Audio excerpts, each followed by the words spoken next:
Hi, it's Wayne from howtofish.com.au, and we're approaching winter, but can you believe we're getting days like this? Almost 20 degrees down at the Barwon River. I'm here just after lunchtime. The tide is low, but it's actually moving up. It's a beautiful time to be out by the water. So we'll just catch whatever we can today, but on days like this it really doesn't matter. Just being out near the water is fantastic.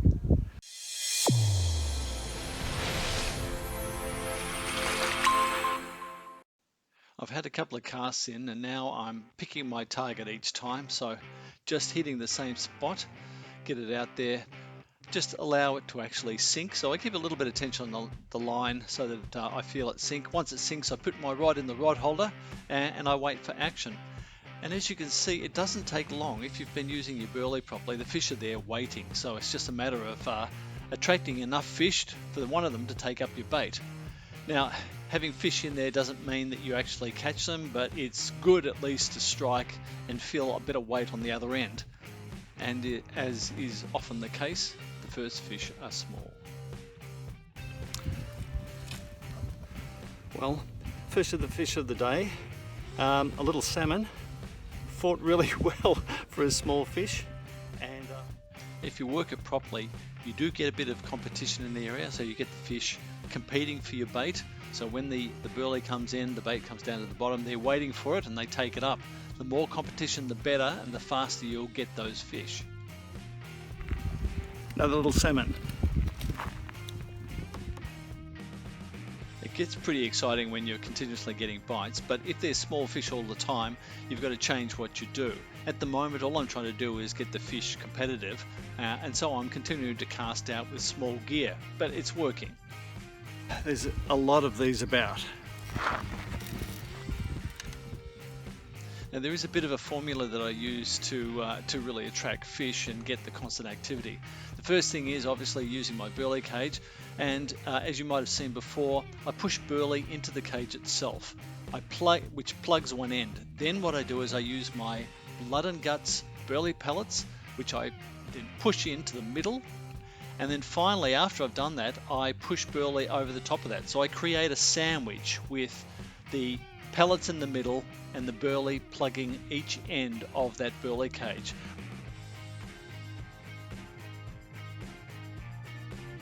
Once I've filled the berley cage, the next part of the process is to simply dip my bait into my bait dip. Then you've got the most attraction you can have. And this will set your bait apart from any others in the water. And I'm into another one on the other rod.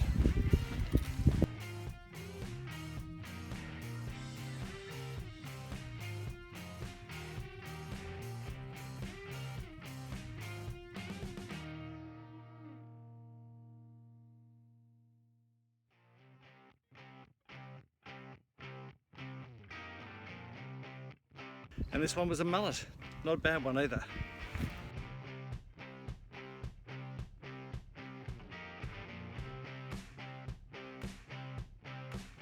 Now it's hard to tell from this camera angle, but I'm not casting that far out, and you don't need to. All I'm doing here is casting just beyond a line of weed that grows from the bank about a quarter of the way out of the river. So I've cast just over to the other side of that. Now there's fish that are on the edge there. They're picking up, I would imagine, pieces of food and small bait fish that are in that weed.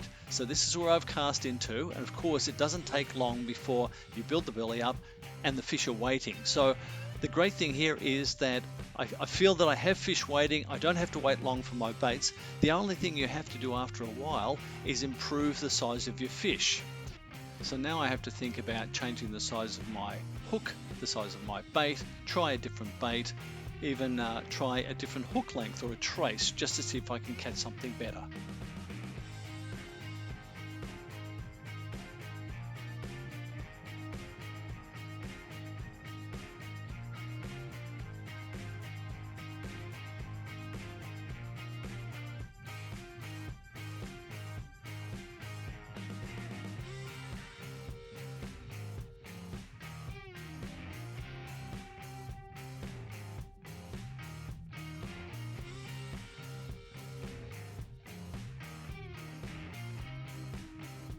Boy, these little salmon really hit the bait hard. But unfortunately,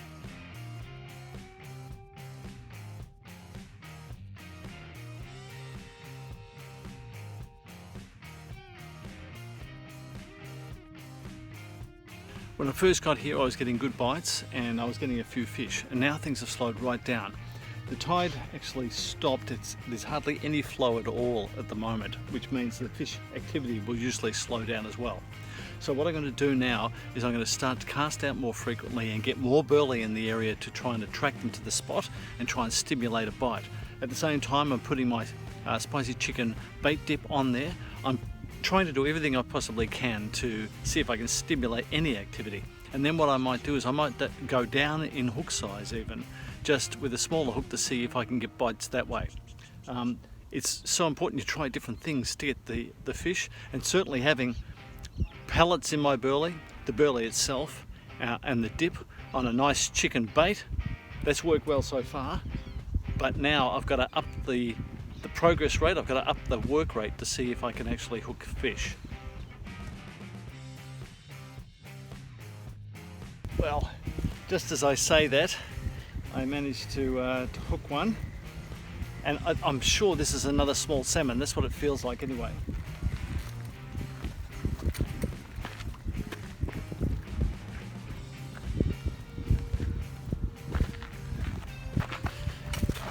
No, it's a mullet. I just can never tell. Anyway, trying to get a bit more burley out there has certainly done some good. Well, that's pretty amazing. The moment I started putting more burley in, the fish started coming again.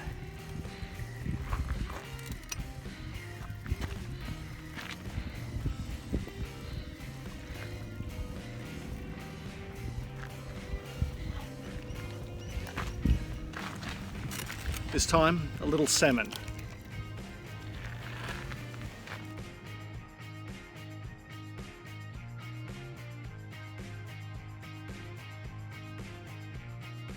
What's really helped me today is obviously using a burley cage. I've got a 60-gram burley cage, and that was all that was required to hold bottom here. So that's my weight. It's got burley in it. Now, instead of it being running, it's fixed. So what I've done is I've tied it onto my line stop. So I've just tied a knot around that, and so what happens, it doesn't move. What that's doing then is it's creating that much weight with that hook, so that when the fish try to take it, it has to pull against that weight. So the great thing is that it's actually hooking itself to a certain extent.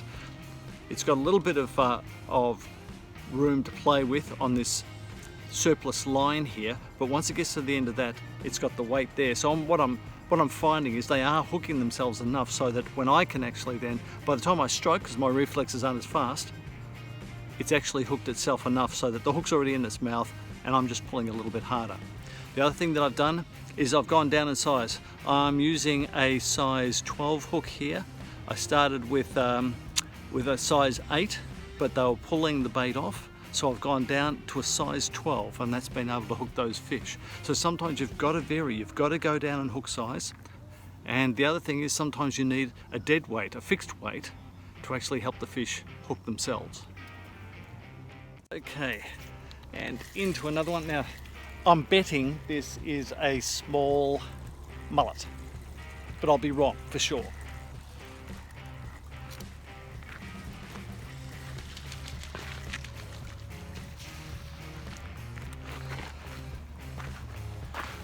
Well, I got that right.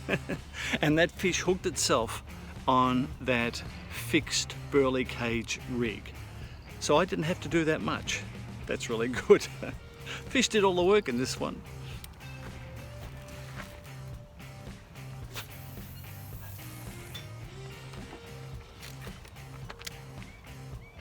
I'm being really careful every time to hit the same spot. So I've got a marker way up on the hill. There's a house. That's what I'm casting towards each time. So if I cast in line with that, I know my burley will be in the same line and the fish will come around to it. Okay, another little one. Oh, maybe a little bit bigger.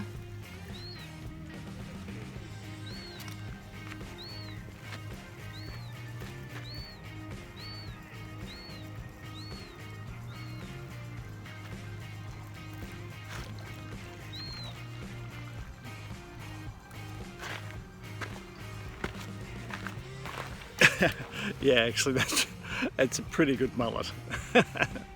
Okay, just a little bit of spicy chicken dip, small hook, a little bit of bait, some burley, get you a fish. I fished on for a short while and the light levels started to drop. When they dropped, the temperature also dropped, so it started to get a little bit cool, but also, I couldn't believe it, but the mosquitoes came out, so I decided to end the day. I left the fishing to those brave souls who were going to fish into the evening and rug up for the cold and try to avoid the mosquitoes, but it had been a great day for me. So if you've enjoyed this video, please give us a thumbs up and subscribe. And if you're interested in the gear, the techniques and the things I'm using, the dips, the burleys, go to my website, howtofish.com.au. See you next time.